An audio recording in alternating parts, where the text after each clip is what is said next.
नाज़रीन, इमरान खान साहब यहाँ पर पहुँच चुके हैं। ये इस वक्त आप मनाजिर देख रहे हैं। इमरान खान साहब इस्लामाबाद हाई कोर्ट में दाखिल हो रहे हैं।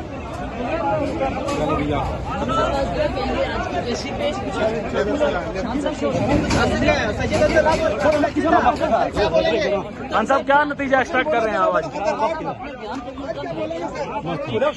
खान साहब क्या नतीजा एक्सपेक्ट कर रहे हैं आप ज़ेबा चौधरी के मुताबिक?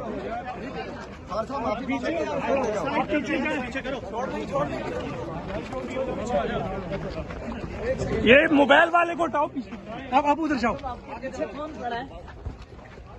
यार, फ्रंट पे ना है आप, आराम से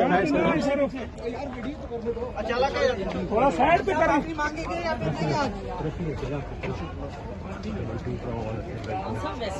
इसको पीछे करो, पीछे लोग पड़े आप साइड पे। इमरान खान जिंदाबाद, इमरान खान जिंदाबाद, इमरान खान जिंदाबाद, इमरान खान किसान करेंगे इंसाफ जिंदाबाद, आप इंसाफ लाओ, इमरान खान बस आप पीछे हो जाओ,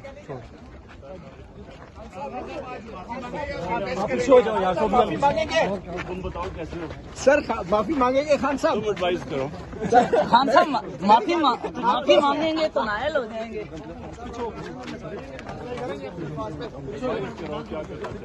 खान साहब स्टैंड तो लेना चाहिए। खान साहब आप अपने मौके पे कायम रहेंगे या पीछे हटेंगे? खान साहब मौके पे कायम रहेंगे या पीछे हटेंगे? पीछे हो जाओ, पीछे। खान साहब कह रहे हैं मतिउल्लाह एडवाइस दें। आराम से भाई, बस पीछे हो जाओ, पीछे।